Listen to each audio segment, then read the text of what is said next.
సత్య సంభాషణకు నిత్య సద్భావనకు ధర్మ పరిపాలనకు నిష్కామ కర్మానుసరణకు వరమిచ్చి బ్రోవవే భారతీ కరుణించి గైకో నమస్కృతి. భారతి శ్రీ చరణారవిందాలకు ప్రణమిల్లుతూ శ్రీ మణికంఠ పొదుపు సంఘం రజతోత్సవానికి విచ్చేసిన ఆత్మీయ మిత్రులందరికీ, ఆహుతులు ఆహ్వానితులు, వేదిక పైన వేదిక ముందున్నటువంటి మిత్రులందరికీ ఈ పరమ పవిత్ర శుభ దినాన శుభాకాంక్షలు, శుభాభినందనలు. హనుమంతుడు శ్రీమంతుడు, హనుమంతుడు గుణవంతుడు, ఆ శ్రీరాముని ఎదలోపల పదిలంగా దాచుకున్న శ్రీమంతుడు హనుమంతుడు. ఈరోజు మిత్రులారా, పరమ పవిత్రమైనటువంటి హనుమాన్ జయంతి ఉత్సవాలు మనం జరుపుకుంటూ ఉన్నాం. ఈ శుభ సందర్భంగా ఆ స్వామివారిని సంకట మోచకుడు, ఒక్కసారి ఆయనను తలుచుకుంటే ఏ సమస్య అయినా తీరిపోతుంది. అలాంటి హనుమంతుని జన్మదిన సందర్భంగా ఒక్కసారి గట్టిగా జయ బోలో హనుమాన్కి, రామ లక్ష్మణ జానకి, జయ బోలో హనుమాన్కి, రామ లక్ష్మణ జానకి, జయ బోలో హనుమాన్కి, రామ లక్ష్మణ జానకి, జయ బోలో హనుమాన్కి, రామ లక్ష్మణ జానకి. జై శ్రీరామ్, జై శ్రీరామ్, జై జై శ్రీరామ్, జై శ్రీరామ్. మిత్రులారా, ఎవ్వరికి తల వంచక, దేనిని ఆశించక, ఆత్మవిశ్వాసమే గుండె బలమే ఇంధనంగా, ఆత్మవిశ్వాసమే ఆయుధంగా అడుగు ముందుకు వేస్తూ ఒక ఆదర్శ గ్రామంగా ఈరోజు కవ్వగూడ ఈ పొదుపు సంఘం సమావేశాన్ని జరుపుకుంటూ ఉంది. అంటే కవ్వగూడ గ్రామ సోదరి సర్పంచ్ గారు, ఈ పొదుపు సంఘం అధ్యక్షులు పెద్దలు సుదర్శన్ గారు, మిగతా పాలకవర్గం జంగయ్య గారు, శ్రీనివాస్ గారు, రవి గారు, అశోక్ గారు, రమేష్ గారు, లక్ష్మి గారు, లావణ్య గారు, శ్రీశైలం గారు, దాంతోపాటు సంఘంలో ఉన్నటువంటి సభ్యులందరికీ మరొకసారి హృదయపూర్వక అభినందనలు, శుభాకాంక్షలు తెలియజేస్తున్నాను. మిత్రులారా, ఒక సంఘం 25 సంవత్సరాలు కొనసాగింది అంటే it itself shows the commitment, conduct, character, calibre, discipline, dedication, devotion of the ఈ ఆర్గనైజేషన్. మిత్రులారా, ఈరోజు గల్లీకి ప్రతి ఊర్లో చిట్ ఫండ్స్, పొదుపు సంఘాలు, బ్యాంకులు మనకు కనిపిస్తూ ఉన్నాయి. అవి ఎప్పుడు ఉంటాయో, ఎప్పుడు మూసేస్తారో తెలియని పరిస్థితి. మరి కేవలం 60 మంది సభ్యులతో 2001 25 సంవత్సరాల క్రితం ప్రారంభించబడి 40,000 మూలధనంతో ఈరోజు దాదాపు 1,75,00,000 వరకు ఇది చేరుకుంది. అంటే అది మామూలు విషయం కాదు. ఆ సంఘంలో పనిచేసే వాళ్ళ కమిట్మెంటు, వాళ్ళ నిస్వార్థ సేవా పరాయణత్వం, వాళ్ళు చేసినటువంటి సేవకు, వాళ్ళ మీద మనం ఉంచినటువంటి నమ్మకానికి ఇది ప్రత్యేక. మిత్రులారా, ఈరోజు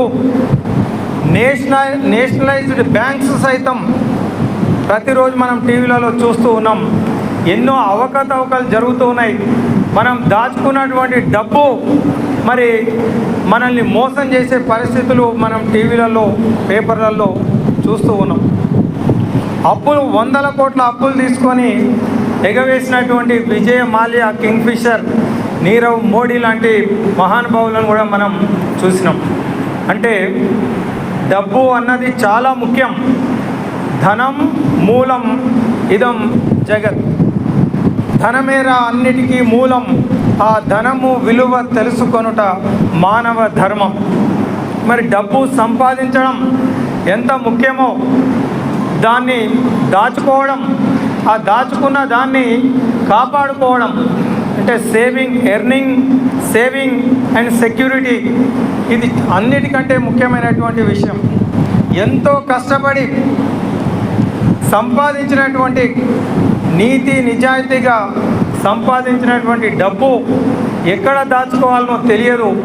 ఆ దాచుకున్న డబ్బుకు భద్రత ఉంటుందా అన్నది అయోమయ పరిస్థితి నెలకొన్న ఈ సందర్భంలో మరి మేమున్నాం అంటే కేవలం వ్యాపార దృక్పథంతో కాదు, ధనార్జనతో కాదు, సేవాభావంతో ఏర్పడ్డటువంటిదే ఈ సహకార భారతి. పురుషులందు పుణ్య పురుషులు వేరయ్యా అని సంఘాలు చాలా ఉండొచ్చు, పొదుపు సంఘాలు, చిట్ ఫండ్స్, బ్యాంకులు. కానీ ఈ పొదుపు సంఘాలలో ఈ సహకార భారతి వేరు అని చెప్పి ప్రత్యేకంగా చెప్పాల్సిన అవసరం లేదు మిత్రులారా.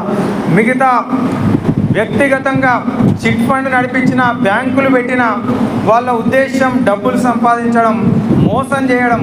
ఇందాక మిత్రులు చెప్పినట్టు అధిక వడ్డీ. ఈరోజు డబ్బు అందరికీ అవసరం పడవచ్చు.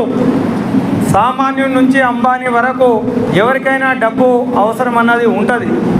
డబ్బు అవసరం వచ్చినప్పుడు ఆపత్కాలంలో మరి ఎవరు మనకు అండగా ఉంటారో వాళ్ళే నిజమైనటువంటి మిత్రులు, వాళ్ళే నిజమైనటువంటి బంధువులు. మనం చాలా వరకు మనకు కూడా అనుభవాలు ఉన్నాయి. మన ఇంట్లో చెల్లెలి పెళ్ళి చేయాలనుకుంటే మన మేనమామ ఉన్నాడు ఆదుకుంటాడని చెప్పి పత్రిక తీసుకొని పోతే డబ్బులుండి కూడా ఏ విధంగా మాట్లాడతారో మనందరికీ తెలుసు.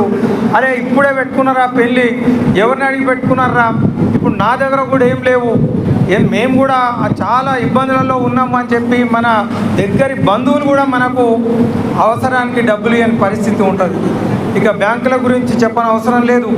ఇక షావుకారుల దగ్గరికి వెళ్తే మరి ఇష్టం వచ్చిన వడ్డీలకు మన ఆస్తులను కూడా తాకట్టు పెట్టుకొని పోగొట్టుకునే పరిస్థితి ఉన్నప్పుడు ఇది మనకు సహకారం చేయడానికి, సహాయం చేయడానికి, ఆపదలో ఆదుకోవడానికి ఒక భారతీయ మూల్యాలను ఆధారం చేసుకొని ఏర్పడేటువంటిది సహకార భారతి.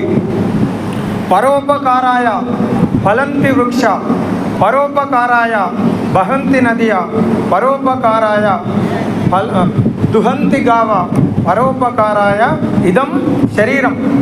ఇతరులకు ఉపయోగపడితేనే ఇది శరీరం, లేకపోతే ఇది శవంతో సమానం. వివేకానంద చెప్పినట్లు they only who live for others, the rest are mere dead అంటారు. ఇతరుల కోసం జీవించడమే నిజమైన జీవితం. తన కోసం, తన కుటుంబం కోసం జీవించడం అనేది అది నిజమైనటువంటి జీవితం కాదు అన్నట్టు. ఇతరుల కోసం, ఇతరులకు సహాయం చేయడానికి భాగవతంలో క్షీరసాగర మదనం జరిగినప్పుడు కాలకూట విషం జనిస్తే దేవతలు, రాక్షసులు అమృతం కోసం క్షీరసాగరాన్ని, మందర పర్వతం దాన్ని కవ్వంగా చేసుకొని వాసుకి అనే సర్పాన్ని తాడుగా చుట్టి మదనం చేస్తే ముందు కాలకూట విషం జనిస్తుంది. ఆ విషం లోకాలను దహించి వేస్తూ వెళ్తూ ఉంటే దేవతలు, రాక్షసులు భయంతో పారిపోయి కైలాసం వెళ్ళి పరమశివుని వేడుకుంటారు, కాపాడండి మహానుభావ అని. అప్పుడు పరమశివుడు పార్వతితోని చెప్పినటువంటి మాటలు, పరోపకారం ఎవరైతే, పరోపకారాన్ని మించిన పరమ ధర్మం మరొకటి లేదు పార్వతి అని చెప్పి, పరోపకారము చేయునెవ్వడు పరమహితుండగు భూత పంచకమునకు. పరోపకారమే పరమధర్మము, పంచేంద్రముఖి అని చెప్పి పరోపకారం యొక్క గొప్పతనం. ఇలాంటి గొప్ప విలువలను ఆధారంగా చేసుకొని సహాయం చేయాలి, తోటి మనుషులకు సహాయం చేయాలనే ఒక మంచి ఉద్దేశంతో ఏర్పడ్డటువంటిది ఈ సహకార భారతి. మరి మిత్రులారా, ఈ సహకార భారతి పొదుపు సంఘం ఈరోజు రజతోత్సవాన్ని జరుపుకుంటూ ఉంది. మనం ఇంతమంది సభ్యులు ఈ సహకార భారత్కి మీరు సభ్యులుగా చేరడం సంతోషించదగ్గ విషయం. పెద్దలు చెప్పినట్టు ఎవరితో మనం కలిసి జీవిస్తూ ఉన్నాం అనే దానిపైన మన జీవితం ఆధారపడి ఉంటుంది. ముత్యాలు మీ అందరికీ తెలుసు, తొలకరి చినుకులు కురిసినప్పుడు ఆకాశం నుండి వేలాది లక్షలాది స్వాతి చినుకులు నేలపై పడతాయి. అయితే నేలపైన పడ్డ చినుకు మరుక్షణమే కనిపించకుండా పోతుంది. ఆకు మీద పడ్డ చినుకు కొంచెం సేపు తలుక్కుమంటది. అదే ఆ ముత్యపు చిప్పలో పడ్డటువంటి చినుకు అది ఆ నీళ్లతో సముద్ర గర్భంలోకి వెళ్ళిన తర్వాత అదే వాన చినుకు ఆనిముత్యంగా తయారవుతుంది. అంటే మనుషులు కూడా అందరూ స్వాతి చినుకులు లాంటి వాళ్ళే. ఎవరితో మనం కలిసి ప్రయాణం చేస్తున్నామో అన్న దాన్ని బట్టి మన జీవితం యొక్క విలువ ఆనిముత్యంగా జీవితం మారాలి అంటే మరి ఎవరితో మన అసోసియేషన్, ఎవరితో మన సంబంధం పెట్టుకుంటున్నాం అన్నది ముఖ్యం. అందుకే సత్సంగత్వే నిస్సంగత్వం, నిస్సంగత్వే నిర్మోహత్వం, నిర్మోహత్వే నిశ్చలతత్వం, నిశ్చలతత్వే జీవన్ ముక్తి అని అసోసియేషన్ అన్నది చాలా ముఖ్యం మిత్రులారా. అందుకే ఆ మోసం చేసే పనికిమాలిన వ్యక్తులతో సంబంధం పెట్టుకునే కంటే వ్యాపారం కేవలం డబ్బు సంపాదనే ధ్యేయంగా ఉన్నటువంటి ఆ బ్యాంకుల వైపు వెళ్ళే కంటే మరి సేవాభావంతో పెట్టినటువంటి మనందరికీ ఈ సహాయం, ఆపత్కాలంలో సహాయ సహకారాలు అందించడానికి పెట్టినటువంటి సహకార భారతి ఇలాంటి ఒక గొప్ప సంస్థలో చేరినందుకు మీ అందరికీ మనస్ఫూర్తిగా అభినందనలు తెలియజేసుకుంటూ, ఈ డబ్బు సంపాదించడం భారతదేశానికి కొత్త విషయం కాదు మిత్రులారా. భారతదేశం అంటేనే రత్నగర్భ జగద్గురువు భారతదేశం. అంగట్లో రతనాలు అమ్మినారట ఇచ్చట, అగ్గిపెట్టెలో పట్టు చీరలెల్లారట, రాతిలో రాగాలు పలికించినారట, రాగాలతో రాళ్ళు కరిగించినారట, అచ్చపు చీకటింట్ల పొరులాడుచునుండ ప్రపంచమెల్ల, నీ పచ్చని తల్లి గుమ్మములపై వెలిగన్ మణిదీపికలు, కనన్ వచ్చిన ఖండ ఖండముల వారికి తీరునట్లుగా బిచ్చము పెట్టే భారత సవిత్రి ప్రియంబున రెండు చేతులను. భారతదేశానికి డబ్బు కొత్త కాదు. డబ్బు ఎలా సంపాదించాలో ఈ అంగట్లో ముత్యాలు, రత్నాలు, రాసులు పోసినటువంటి గోల్కొండ మన దగ్గరే ఉంది, కోహినూరు వజ్రం మన దగ్గరే దొరికింది. అట్లాంటి సిరి సంపదలకు శాంతి నివాసం, సమరసత సందేశం, సకల కళా నిలయం, సర్వ వేద వేదాంత జ్ఞానతత్వం, సకల శుభకర శ్రీకర మందారం, శ్రీకాంత శ్రీమంత హేమంతం, ఇది మానవ సుందర స్వర్ణ భారతం. ఈ డబ్బు రత్నగర్భ ఇది. ఈ దేశంలో రత్నాలు, ముత్యాలు రాసులుగా ఉన్నటువంటి భారతదేశం. అందుకని డబ్బు సంపాదించడం భారతదేశానికి కొత్త కాదు. ప్రపంచానికి మనం చూపించడం, ప్రపంచం మూలల నుంచి భారతదేశానికి వచ్చిన వారికి దాన ధర్మాలు చేసింది భారతదేశం. మిత్రులారా, ఈనాటికి చాణక్యుడు అర్థశాస్త్రం, రాజనీతి శాస్త్రం ప్రపంచంలోనే అర్థశాస్త్రాలలో మరి అందరికంటే అగ్రగామిగా ఉన్నటువంటిది చాణక్యుడు అందించినటువంటి అర్థశాస్త్రం. అంటే డబ్బు ఎలా సంపాదించాలి, ఎలా పొదుపు చేయాలి, దాన్ని ఎలా కాపాడుకోవాలనో ప్రపంచానికి నేర్పించింది భారతదేశం. అంతేకాదు మిత్రులారా, మరి భారతదేశం ఆర్థిక వ్యవస్థలో పొదుపు చేయడంలో ప్రపంచంలో ఎక్కడా లేనటువంటి విధంగా గతంలో మరి ఆర్థిక సంక్షోభం ప్రపంచం ఎదుర్కొంటున్న సందర్భంలో కూడా భారతదేశం ఏమైపోతుందో అని చెప్పి అందరూ మేధావులంతా ఆందోళన చెందిన సందర్భాలలో భారతదేశం నిలదొక్కుకోవడానికి కారణం ఈ దేశంలో మన తాతలు, ముత్తాతలు, మన అమ్మలు, అమ్మమ్మలు, నాయనమ్మలు మనకు అందించినటువంటి పొదుపు సంస్కృతి దానికి ప్రధాన కారణం. ఈరోజు కూడా భారతదేశంలో డబ్బు సంపాదించాలంటే జ్ఞానం కావాలి. ఆ సంపాదించిన డబ్బును కాపాడుకోవాలంటే శక్తి కావాలి. అయితే జ్ఞానం కావాలన్నా దానికి సరస్వతి, సంపాదించిన డబ్బు కావాలన్నా, ఐశ్వర్యం కావాలన్నా లక్ష్మీదేవి, మరి దాన్ని కాపాడుకోవడానికి శక్తి కావాలన్నా దానికి దుర్గాదేవి. అంటే భారతదేశంలో అన్నిటికంటే మూలం జ్ఞానము, ధనము, శక్తి. ఈ మూడింటిని కూడా ఒక మాతృశక్తిగా ఆరాధించినటువంటి దేశం భారతదేశం. అంటే ఈ దేశంలో తల్లికి, మాతృమూర్తికి అంత గొప్పతనం ఉంది. ఈ దేశాన్ని కాపాడేది మాతృశక్తి. ఈరోజు కూడా మన కుటుంబ వ్యవస్థలో కుటుంబం చిన్నాభిన్నం కాకుండా కుటుంబాన్ని అభివృద్ధి పథంలో నడిపించే వ్యక్తి, శక్తి మన తల్లి, మాతృమూర్తి. ఈ కవ్వగూడ కూడా ఆదర్శ గ్రామంగా ఈరోజు ఒక మాతృమూర్తిని సర్పంచ్గా ఎన్నుకున్నారు. ప్రతి ఇల్లు ప్రగతి పథంలో నడుస్తూ ఉంది అంటే మరి దానికి ప్రధాన కారణం మన తల్లులు, మాతృమూర్తులు. ఈ దేశానికి కూడా ఈరోజు ఆర్థిక మంత్రిగా నిర్మలా సీతారామన్ అద్భుతంగా మరి 4వ ఆర్థిక శక్తిగా ప్రపంచంలోనే భారతదేశం ఎదగడానికి ప్రధాన కారణం మన తల్లులు, మాతృమూర్తులు. నాకు చాలా సంతోషంగా ఉంది.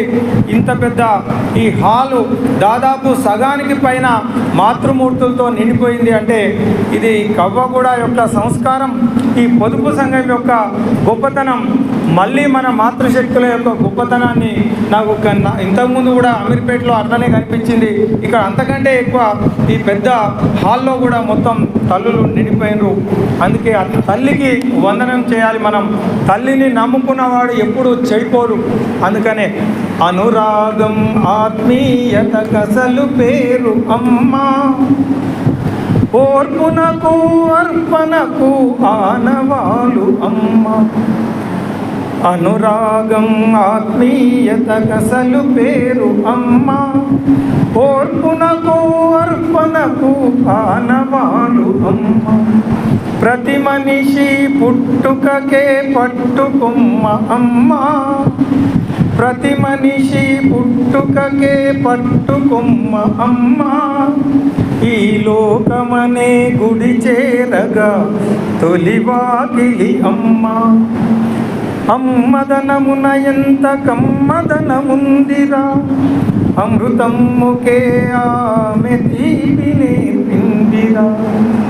ఆమె ఎదపై పడవలే ఎక్కి తొక్కినా, కరకు చేపలుడొక్కలో దూరి నిక్కినా. వంతెనలతో గొంతు నులిమి బాధించిన, ఆనకట్టల ఊపిరాడకే వేసిన.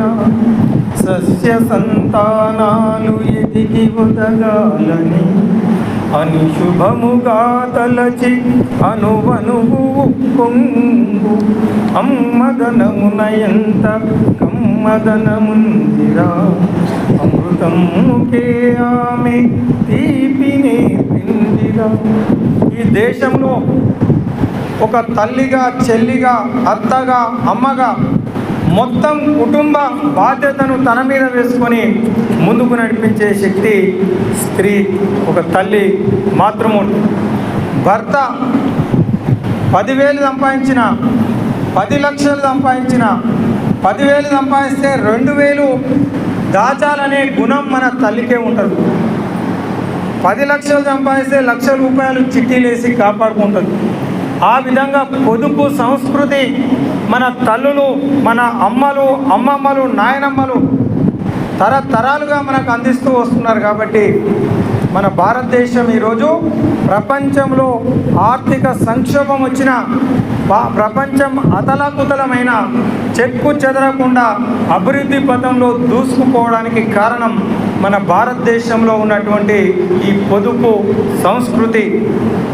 మిత్రులారా, మీ అందరికీ తెలుసు, ఈరోజు గొప్పగా చెప్పుకునే అమెరికా, యూరోప్లో వాళ్ళ గొప్పతనం ఏంది అంటే అప్పులు చేయడం.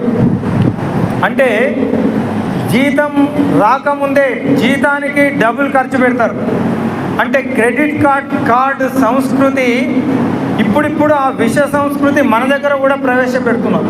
అంటే అప్పులు చేయండి, ఎంజాయ్ చేయండి, కావో పియో మజకరో, తర్వాత ఆపదలు వస్తే మేము చూస్తామని చెప్పి అప్పులు ఇచ్చి అప్పులప్పాలు చేసే ఒక విష సంస్కృతి. అవసరానికి అప్పులు చేయడం తప్పు కాదు. వెంకటేశ్వర స్వామి ఆపద మొక్కులవాడు ఆయనే కుబేరుని దగ్గర వడ్డీ కాసులు అని మనం చెప్పుకుంటాం, వడ్డీ కాసుల వాడని చెప్పి. ఆయన పెళ్లి చేసుకోవడానికి కుబేరుని దగ్గర అప్పు చేసి పెళ్లి చేసుకున్నాడు. ఈనాటికి వడ్డీ కడుతూ ఉంటాడు. అందుకే వెంకటేశ్వర స్వామిని వడ్డీ కాసుల వాడు అని కూడా పిలవడం జరుగుతుంది. అంటే అవసరానికి మనకు ఆపద వచ్చినప్పుడు అప్పులు చేయడం తప్పు కాదు, కానీ ఆర్భాటాలకు అలంకారాలకు ఎవరి కోసమో చూయించుకోవడానికి అప్పులు చేయడం తప్పకుండా తప్పే అవుతుంది. ఆపదలు మనమే కొని తెచ్చుకోవడం అవుతుంది. అలాంటివి అలవాటు చేస్తుండ్రు. మన భారతదేశంలో ఈ పొదుపును, ఇలాంటి మన మూలాలను చెడగొట్టి మనల్ని కూడా ఈ అప్పుల పాలు చేసే సంస్కృతి. వద్దంటే ఫోన్లు చేస్తారు, మీకు క్రెడిట్ కార్డు వచ్చింది సార్, వచ్చి తీసుకోండి అని. మనం అప్లై చేయకుండా వాళ్ళే ఫోన్లు చేస్తూ ఉంటారు.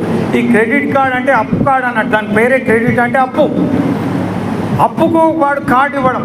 నీ దగ్గర డబ్బులు లేకున్నా సరే వచ్చే నెల జీతం వచ్చే వరకు నీకు 50,000 జీతం ఉంటే ₹1,00,000 వాడు ఖర్చు పెట్టిస్తాడు. ఇప్పుడు అమెరికా సంస్కృతి అంతా క్రెడిట్ కార్డ్. వాళ్ళకి జీతం పడగానే మొత్తం కట్ అయిపోతుంది. ఎందుకంటే జీతం కంటే ముందే వాళ్ళు అప్పులు చేస్తారు, క్రెడిట్ కార్డులు పెట్టి అన్నీ ఖర్చు పెట్టుకుంటారు. మన దగ్గర అలాంటి సంస్కృతి మెల్లమెల్లగా ఈ విష సంస్కృతి అన్నది మనకు చొప్పించడం జరుగుతుంది మిత్రులారా. అది మనం జాగ్రత్తగా ఉండాల్సినటువంటి అవసరం ఉంది. పొదుపు గురించి మనకు ఎవ్వరు చెప్పాల్సిన అవసరం లేదు. భారతదేశంలో మనందరికీ తెలుసు, మనందరం బనీన్ చినిగిపోతే పారేయరు, దానికి చిల్లులు పడితే దాన్ని లోపల వేసుకుంటాం. ఇంకా చిల్లులు పెద్దగా అయితే అది హోలీ పండుగ రోజు రంగులు పూసుకుంటే ఆ బట్టలు ఖరాబ్ అవుతాయని చెప్పి దాచిపెట్టుకుంటాం. ఇంకా పెద్ద పెద్ద చిల్లులు పడి చినిగిపోతే అయినా కూడా ఆ పాత పనిని కూడా పారేయకుండా అది మసిబట్టలాగా లేకపోతే ఇల్లు తుడవడానికి కూడా ఉపయోగించే సంస్కృతి మన తల్లులు, మన అమ్మమ్మలు, నాయనమ్మలు నేర్పించింది ఇంకా కొనసాగుతుంది. మన ఇంట్లో మనం షాప్లో పోయి మసిబట్టలు కొనుక్కొచ్చుకోం, మన పాత బట్టలే మసిబట్టలుగా వాడతాం ఇల్లు తుడవడానికి. అంటే ఇంత పొదుపు ప్రపంచంలో ఎవరు చేసి ఉండరు. టూత్ పేస్టులు కూడా ఇప్పుడు ఈరోజు మనం యాప పుల్లలు మర్చిపోయి టూత్ పేస్టులు వాడుతున్నప్పటికీ టూత్ పేస్ట్ అయిపోతే ప్రపంచంలో అయిపోకముందే పారేసి కొత్తది తెచ్చుకుంటారు.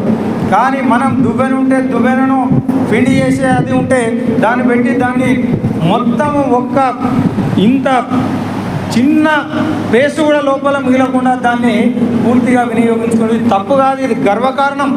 అంటే దుర్వినియోగం అన్నది మన రక్తంలో లేదు. ప్రతి వస్తువును చెప్పులు కుట్టించుకోవడం ప్రపంచంలో అసలు ఎవరు వినున్నారు.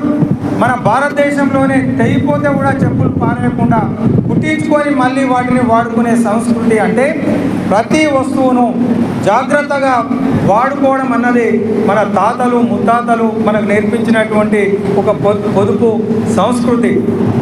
ఇద్దరు భార్యాభర్తలు ఉన్నారట.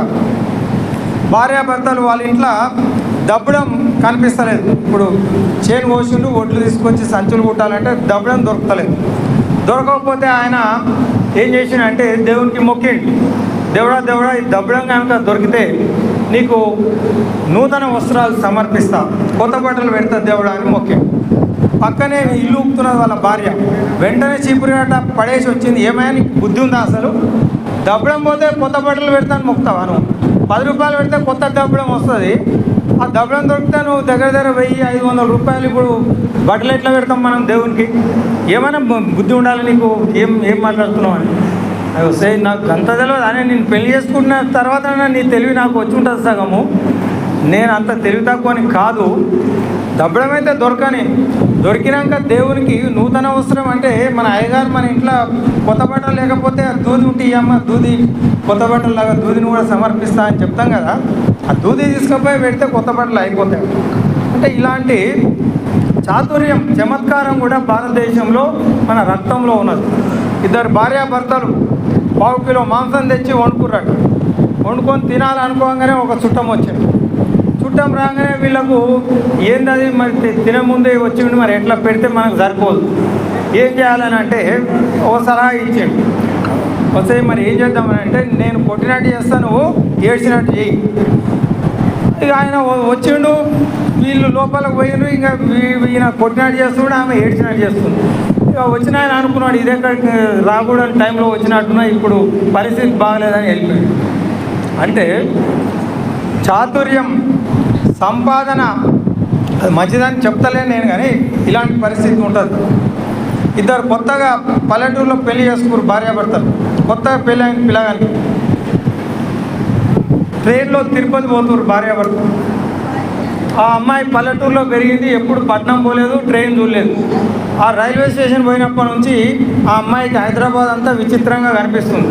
ఏంటంటే ఇంత పెద్దగా ఉన్నాయి రోడ్లు, ఇవన్నీ ఇట్లా తిరుగుతున్నాయి. అవును, మరి ఏమనుకున్నావు, ఇది హైదరాబాద్ చాలా పెద్దగా ఉంటుంది.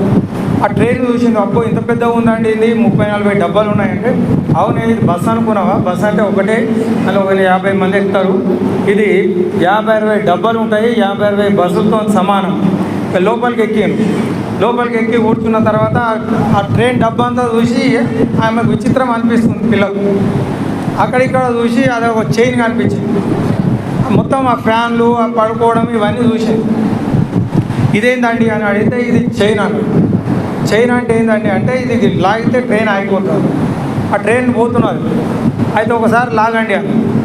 అసలు ఇదేం బుద్ధే నీకు, లాగితే ట్రైన్ ఆగిపోతుంది, అది ఎప్పుడు పడితే అప్పుడు లాగొద్దు. మరి ఎప్పుడు లాగుతారండి, ఎందుకు పెట్టింది చైన్ అంటే, అది ఏదో దొంగతనం అయితేనో ఏదో ఆపద వస్తేనో అప్పుడు చైన్ గుంజాలి, ట్రైన్ ఆగిపోతుంది. ఎందుకు ఆపినారని వాళ్ళు వస్తారు, వాళ్ళు అడుగుతారు. మరి ట్రైన్ ఆపితే ఫైన్ వేస్తారు, ఆ ఫైన్ కట్టాలి మనం. నా జేబులో కూడా ఇగో 2000 రూపాయలు ఉన్నాయి, 500 4 నోట్లు ఉన్నాయి, నా దగ్గర ఎక్కువ లేవు. అవునా అండి, మరి ఎట్లా వేస్తాను, నాకేమో ట్రైన్ ఆగితే చూడాలని ఉందండి, లాగండి అని చెప్తుంటుంది పిల్ల. మరి ఏం చేద్దామని అంటే నా దగ్గర ఒక ఉపాయం ఉందని చెప్తుంది అమ్మాయి. ఆ మీద ఒకడు పండుకుంటాడు, భర్త ఉంటుంది, అందులో మీద ఒక ఆయన పండుకొని నిద్రపోయినట్టు అనిపిస్తుంది. ఈ అమ్మాయి చెప్తుంది, డబ్బులు ఎవరు లేరు కదా, మనము ఆ ఎవరో మీద పడుకున్నాడు, నువ్వు ట్రైన్ లాగు. ఎందుకు లాగినరని ఆ టికెట్ ఇన్స్పెక్టర్ వస్తే ఎవరు లాగినరని అంటే వాళ్ళని చూపిద్దాము, మీద పడుకున్నాడు వీడియో లాగినని చూపిద్దాము, మనకు ఫైన్ కూడా తప్పుతుంది. నాకేమో ట్రైను ఆగితే చూడాలని ఉంది అంటే, అవునే బాగా మంచి హుషారు, మంచి సలహా ఇచ్చినామని వాడు ట్రైన్ లాగుతాడు. లాగిన తర్వాత ట్రైన్ ఆగిపోతుంది, టికెట్ ఇన్స్పెక్టర్ వస్తాడు. ఎవరైనా ట్రైన్ ఎందుకు ఆపినానంటే, మేం కాదు, ఇక పైన పడుకున్నాడు కదా ఈయననే లాగి. వాడిని లేపుతారు, అరే దిగు అంటే దిగుతాడు. ట్రైన్ ఆపింది నువ్వేనా అంటే, అవును నేనే అంటాడు. ఎందుకు ఆపినవరా, ఎందుకంటే నా జేబులో 2000 రూపాయలు ఉన్నాయి, వీళ్ళిద్దరు కొట్టేసారు సార్. ఇప్పుడు ఆయన జేబులు ఉన్నాయి చూడండి, కొత్త 500 నోట్లు 4 ఉన్నాయా లేవా మీరు చూడండి. అంత ఖచ్చితంగా చెప్తున్నాడు కదా టికెట్ ఇన్స్పెక్టర్. వీళ్ళు మొత్తుకుంటుంటారు, కాదు సార్ వాడు చెప్తున్నాడు కదా 500 నోట్లు ఉన్నాయండి జేబులోకి వెళ్ళి అంటే, తీసి చూస్తే 500 నోట్లు 4 ఉంటాయి. కరెక్ట్ చెప్పింది కదా ఇప్పుడు వాడు, వానివే పైసలు అని చెప్పి వీళ్ళని పడుతున్నాడు.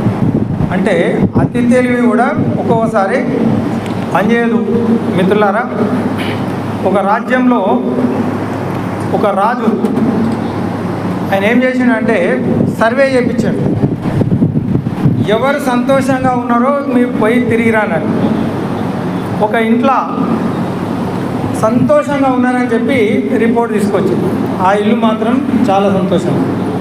అయితే మంత్రి ఏం చెప్పాడంటే, మంచిది, ఆ ఇంటి ముందు నేను ఒక మూట ఇస్తా, మూట తీసుకుపోయి పెట్టాను. 99 బంగారు నాణాలు మూటలు కట్టి తీసుకుపోయి వాళ్ళ ఇంటి ముందు పెట్టేది. పొద్దున్నే లేవగానే వాళ్ళ మూట కనిపించింది, అది తీసుకొని ఇంట్లో తీసుకుపోయి లెక్క పెడితే 99 వస్తున్నాయి, 99. ఈ ఇంట్లో అందరు కలిసి 3-4 సార్లు లెక్క పెట్టింది. ఎన్నిసార్లు లెక్క పెట్టినా అవి 99 వస్తున్నాయి. వీళ్ళకు అంతవరకు ప్రశాంతంగా ఉన్నారు, ఇంట్లో పైసలు లేకపోతే బాగానే ఉన్నారు, ఎవరి పనాలు చేసుకుంటారు, హ్యాపీగా ఉన్నారు. ఈ 99 వచ్చే వరకు ఆ ఒక్కటే ఎక్కడ 100 ఉండాలి కదా, లెక్క ఎందుకు తక్కువ అయింది అనేది వాళ్ళకు ఇక మనశ్శాంతి లేకుండా అయిపోయింది. ఇక విపరీతంగా కష్టపడాలి, మొత్తం మీద 100 జమ చేయాలి 100. ఇది 99 ఫోబియా అంటారు, ఇది ఒక రోగం. మీరు క్రికెట్ కూడా చూస్తారు చాలామంది. సచిన్ టెండూల్కర్ అయితే చాలాసార్లు 99 దగ్గరనే అవుట్ అయ్యాడు. అంతవరకు అర్ధగంటలో 99 రన్స్ చేస్తారు. ఆ ఒక్క రన్ చేయనికే 10 నిమిషాలు 15 నిమిషాలు అర్ధగంట సేపు వాడు. ఆ 100 అనేది ఒక సైకాలజికల్ బ్యారియర్ మిత్రులారా. ఈ 99 ఫ్యాక్టర్ అంటే ఉన్న దాంట్లో తృప్తిగా ఉండడం, అది లేకపోతే మనిషి ఉన్న ప్రశాంతత కోల్పోతాడు. ఈ తృప్తి అన్నది చాలా ముఖ్యం. ఈ పోల్చుకోవడం, పక్వంతో పోల్చుకోవడం వల్ల మనకు అశాంతి తప్ప మరేమీ మిగలదు. ఇద్దరు రమేష్, రాజేష్ అనే వ్యక్తులు క్లాస్మేట్స్. చిన్నప్పటి నుంచి ఒకరి మధ్యలో పోటీ ఉంది. ఎవరు ఏం చేస్తే ఇంకొక ఆయన అదే చేస్తాడు. ఇద్దరు చదువుకున్నారు, ఇద్దరు రియల్ ఎస్టేట్ బిజినెస్ చేశారు, ఇద్దరు ఇల్లు కట్టుకున్నారు, ఇద్దరు పెళ్లి చేసుకున్నారు, ఇద్దరు కార్లు కొనుక్కున్నారు. అనుకోకుండా రమేష్ హిమాలయాలకు బయలుదేరినని చెప్పి రాజేష్ భార్య, ఏమయ్యో విన్నావా, మీ దోస్తు ఎందుకో హిమాలయాలకు పోతున్నాడట. అవునా, ఎందుకు పోతున్నాడో నేను కూడా తెలుసుకోవాలని చెప్పి ఈయన కూడా ప్లేన్ టికెట్ తీసుకొని వెనక ఇద్దరు హిమాలయాలకు పోయి, ఆ రాజేష్ పోయి కేదార్నాథ్ పక్కన ఒక గుహలో తపస్సు చేసుకుంటూ కూర్చున్నాడు. అమ్మ వాడు తపస్సు చేస్తున్నా అని చెప్పి ఎదురుగా ఇంకో గుహలో రాజేష్ కూడా కూర్చున్నాడు. రమేష్, రాజేష్ ఇద్దరు ఘోరమైన తపస్సు చేసి భగవంతుడు ప్రత్యక్షమైంది. రాజేష్ దగ్గరకు వచ్చాడు. అయ్యా, ఎందుకు తపస్సు చేస్తున్నారు, లోకాలు అల్లకల్లోలం అయిపోతున్నాయి, ఏంది నీ కోరిక అని అడిగాడు.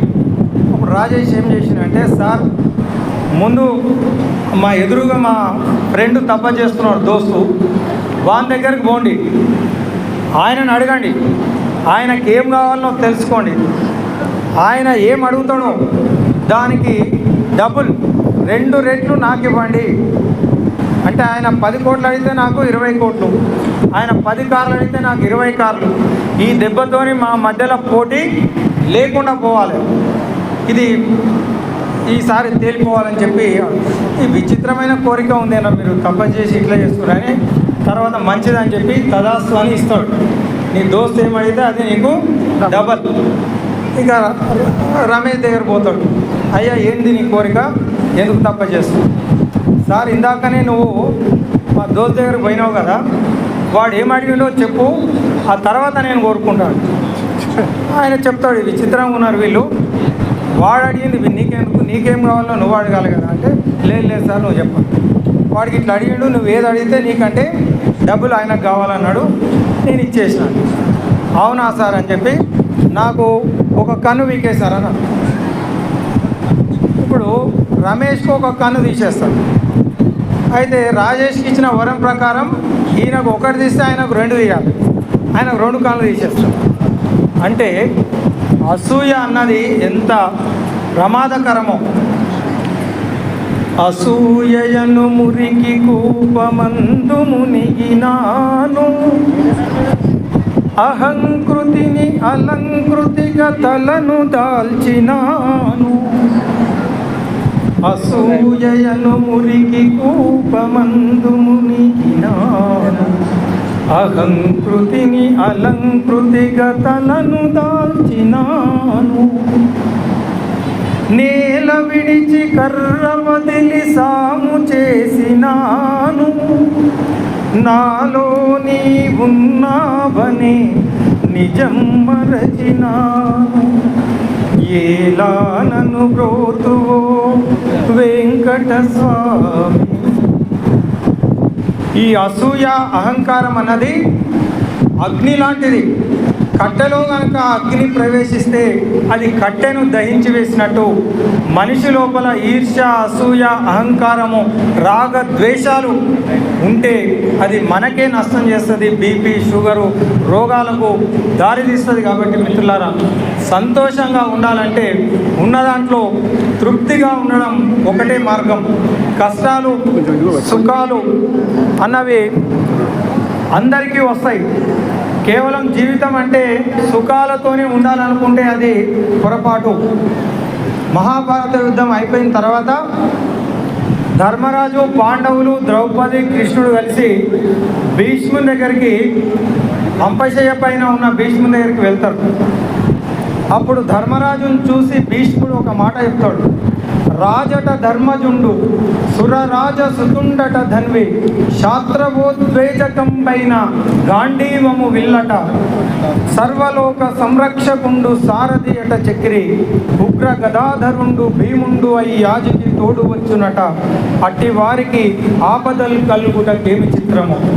ధర్మరాజు రాజసూయ యాగం చేసి మొత్తం భూమండలంలో ఉన్న రాజులందరినీ జయించి సామ్రాట్టుగా ఆయన అంత గొప్ప పదవిని అనుభవించాడు. ఆయన సోదరుడు గాంధీవం, సాక్షాత్తు అగ్నిదేవుడు ఇచ్చినటువంటి గాంధీవం, దాని గొప్పతనం ఏంది అంటే ఒక్కసారి ధనుష్టంకారం చేస్తే శత్రువుల గుండెలు ఆగి చనిపోతాడు. అలాంటి గాంధీవాన్ని ధరించినటువంటి అర్జునుడు పరమశివునితో యుద్ధం చేసి పాశుపదాస్త్రాన్ని పొందినటువంటి అర్జునుడు గంధర్వులను, యక్షులను ఓడించి ఇంద్ర పదవిని అధిరోహించినటువంటి అర్జునుడు. అలాంటి అర్జునుడు ఆయనకు తమ్ముడు. ఇక ముల్లోకాలను కనుసైగలతో నడిపించే సాక్షాత్తు శ్రీకృష్ణ పరమాత్ముడు వాళ్లకు క్లోజ్ ఫ్రెండ్ సకుడు. 10,000 ఏనుగుల బలమున్నటువంటి భీముడు బాడీగార్డ్. ఇలాంటి ధర్మరాజుకు, పాండవులకు ఇన్ని కష్టాలు ఎందుకు వచ్చినాయో ఇది ఎంత విచిత్రం అని చెప్పి భీష్ముడు అనుకుంటాడు. మిత్రులారా, మరి అలాంటి శ్రీకృష్ణ పరమాత్ముడు వాళ్ళ వెంట ఉన్న పాండవులకు కష్టాలు వచ్చినాయి అంటే ఇక మనలాంటి వాళ్ళకు కష్టాలు రావద్దు అనుకోవడం అది అత్యాశ అవుతుంది. ఏం చేయాలంటే కష్టాలు వచ్చినా సుఖాలు వచ్చినా తట్టుకునే ఆత్మవిశ్వాసం ఎవరికి ఉంటుందో అదే మనం భగవంతుని కోరుకోవాలి. ఇలాంటి గొప్ప వ్యక్తులతో మనం కలిసి ఉన్నట్టయితే సహకార సంఘం అంటే ఇది డబ్బుల కోసం కాదు. ఇందాక చెప్పినట్టు నీతి, నిజాయితీ, త్యాగము, శీలము అనే మూలాలతో ఏర్పడేటువంటిది సహకార సంఘం. మన భారతదేశంలో చీమలు మనకు ఆదర్శం. చీమలు మనం ఎండాకాలం మొత్తం అవి ఆహారాన్ని తీసుకుపోయి దాచుకుంటాయి, వర్షాకాలంలో పనికొస్తుందని చెప్పి. తేనెటీగలు ఒక్కొక్క పువ్వు మీద వాలి మకరందాన్ని, తేనెను గ్రోలి అవి తీసుకెళ్ళి దాచుకుంటాయి, వాటిని మనం దోచుకుంటాం. ఆ విధంగా తేనెటీగలలాగా మనం కష్టపడి చెమటోర్చి రూపాయి సంపాదించి డబ్బును 1000 రూపాయలు మనం జమ చేసుకుంటే అది ఏ బ్యాంకో, ఏ చిట్ ఫండో, ఏ మోసగాని చేతిలో పడి మోసపోకుండా ఇలాంటి నిస్వార్థమైన సేవా పరాయణతతోటి ఏర్పడినటువంటి సహకార సంఘాలు శ్రీ మణికంఠ సహకార సంఘం. మన సుదర్శన్ గారు, వీళ్ళు ఇంతకుముందు శ్రీకాంత్ మిత్రులు మైపాల్ వీళ్ళంతా మాట్లాడుతూ ఉంటే మీకు అనిపిస్తుంది వీళ్ళు కుటుంబాలను త్యాగం చేసి తన మన ధన కుటుంబాన్ని త్యాగం చేసి సమాజానికి ఏదో చేయాలనే సత్సంకల్పంతో పెట్టినటువంటి సహకార సంఘంతో ఇది కేవలం ఏదో డబ్బు దాచుకోవడం మాత్రమే కాదు. బ్యాంకులో పోయి అడగండి, ఎవ్వరు మనతో మాట్లాడరు. అసలు సమాధానం చెప్పడానికే అక్కడ ఇబ్బంది పడతారు. ఇట్లా రూపాయికి లెక్కలు చెప్పే విషయం మనకు ఎక్కడా ఉండదు. ఇక్కడికి వస్తే మనం దాచుకున్న డబ్బుకు ప్రతి రూపాయికి లెక్క చెప్పడంతో పాటు ఆపద కాలంలో ఆపన్న హస్తంగా ఇంట్లో ఎవరికైనా బీమారి, ఏదైనా వ్యాధి, హాస్పిటల్కి వెళ్ళాలన్నా, అనుకోని పరిస్థితిలో ఎవరైనా చనిపోయినా మన బంధువులు మనకు ఆదుకోరో కానీ మేమున్నాం, మీకు అనాథగా మీరు ఉండడానికి వీల్లేదు, మేము బంధువులుగా సహకార సంఘం ఉంది అని చెప్పి అనేక మరి సహకార కార్యక్రమాలు, వెల్ఫేర్ యాక్టివిటీస్ కూడా మన సంఘం చేస్తూ ఉంది.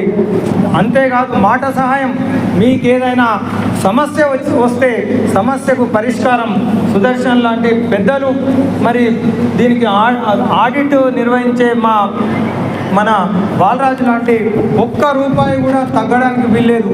వాళ్ళు ప్రయాణ ఖర్చులు, ఛాయలు, టిఫిన్లు, బిస్కెట్లు కూడా సొంత డబ్బులతో పెట్టుకొని ఏమాత్రం జీతాలు తీసుకోకుండా ఇందులో పనిచేసే వాళ్ళు కూడా నామమాత్రం జీతాలతోటి నాణ్యమైనటువంటి సర్వీసెస్ను, సేవలను మనకు అందిస్తున్నటువంటి ఈ పొదుపు సంఘం లాంటి ఇలాంటి గొప్ప సంఘంలో మనం చేరి ఈరోజు మరి 25 సంవత్సరాలు ఇది జరుపుకుంటూ మరి రజతోత్సవం జరుపుకోవడం అన్నది చాలా చాలా గొప్ప విషయం. మిత్రులారా, ఈ విధంగా ఈ సంఘానికి మనం చేదోడు వాదోడుగా ఉంటూ, ఈ సంఘం అంటే వేరు కాదు, సభ్యులు ఉంటేనే సంఘం, సభ్యులు ఉంటేనే సంఘం, ఉంటేనే సభ్యులు. కాబట్టి సంఘము సభ్యులకు అవినాభావ సంబంధం. నీవెవరని నన్ను నేను ప్రశ్న వేసుకున్నాను, నీవెవరని నన్ను నేను ప్రశ్న వేసుకున్నాను. నీవే నేననే తీయని నిజం తెలుసుకున్నా. పరిమళాల పదును నేను పద్మము నీవైతే, పరిమళాల పదును నేను పద్మము నీవైతే, అలిగిడిగల అలను నేను అంబుది నీవైతే. పువ్వు ఉంటేనే పరిమళం ఉంటుంది, పువ్వు లేకుండా పరిమళం లేదు. సో పరిమళానికి అస్తిత్వం పువ్వు ఎట్లనో, సముద్రం ఉంటేనే అలలు ఉంటాయి. సో అలలు, సముద్రం లేకుండా అలలకు అస్తిత్వం లేదు. కాబట్టి సభ్యులు ఉంటేనే సంఘం ఉంటుంది, సభ్యులు లేకుండా సంఘం లేదు. కాబట్టి సభ్యులు సహకారంతో సంఘం అభివృద్ధి చెందుతుంది. మిత్రులారా, ఇది టీం వర్క్. ఏ ఒక్కరో కాదు, అందరూ కలిసి పనిచేస్తే. ఒక ఊర్లో టెంపుల్లో పాలాభిషేకం చేయాలని చెప్పి బిందె పెట్టి అందరినీ లీటర్ పాలు పోయమన్నారు. ఒక ఆయన అనుకున్నాడు, అందరు పాలు పోస్తారు కదా, నేను ఒక్కని నీళ్ళు పోస్తే ఏమవుతుంది అని ఆయన నీళ్ళు తీసుకొచ్చి పోసాడు. లాస్ట్గా బిందెలో మొత్తం ఏమున్నాయంటే నీళ్ళే ఉన్నాయి. అంటే అందరు పాలు పోస్తారు, నేను ఒక్కని నీళ్ళు పోస్తే ఏమవుతుంది అనుకుంటే అది అన్ని నీళ్ళే అయిపోతాయి. అందరూ సరిగ్గా అప్పులు కడుతున్నారు తీసుకొని, నేను ఒక్కని కట్టకపోతే ఏమవుతుంది అనుకుంటే అది కూడా పొరపాటు. మిత్రులారా, ఈరోజు 40,000 25 సంవత్సరాలలో 1,70,00,000గా మారింది అంటే అది ఒక్కొక్క రూపాయి, ఒక్కొక్కరి చెమట చుక్కలు, వాళ్ళ కష్టార్జితం, వాళ్ళ నీతి నిజాయితీ పొదుపు చేస్తే దాన్ని దుర్వినియోగం కాకుండా పాలక వర్గం వాటిని కోడి పిల్ల కనుక కోడిగుడ్లను పొదిగి పెద్ద చేసినట్టు చేస్తే తప్ప 1,70,00,000 కాదు. అది మన అవసరాలకు, ఆపదకు తీరదు. కాబట్టి మనం కూడా మన కర్తవ్యంగా, మన బాధ్యతగా ఎట్లయితే అప్పు తీసుకుంటామో అదేవిధంగా వాటిని కట్టినట్టయితే ఇంకా మనలాంటి వాళ్ళకు ఎంతోమందికి ఇది సహాయ సహకారాలు అందించడానికి ముందుకు వెళ్తుంది. ఆ విధంగా అందరం ఈ సంఘానికి మనం బద్ధులమై ఉంటూ సంఘ అభివృద్ధికి కృషి చేయాలని చెప్పి, సంఘం ఇంకా 50 సంవత్సరాలు స్వర్ణోత్సవాలు, వజ్రోత్సవాలు జరుపుకోవాలని చెప్పి మనస్ఫూర్తిగా శుభాకాంక్షలు తెలియజేసుకుంటూ మీ అందరితో మాట్లాడే అవకాశం నాకు కల్పించినందుకు, ఇంత మంచి వ్యక్తులతో ఈరోజు కలిసి ఈ పరమ పవిత్రమైన హనుమాన్ జయంతి సందర్భంగా మనం కూర్చునే అవకాశం నాకు కల్పించిన పెద్దలందరికీ, సోదరులు బాలరాజు గారికి, సుదర్శన్ గారికి, మిగతా మిత్రులందరికీ మరొకసారి ధన్యవాదాలు తెలియజేసుకుంటూ సెలవు తీసుకుంటున్నాను. జై హింద్, జై భారత్.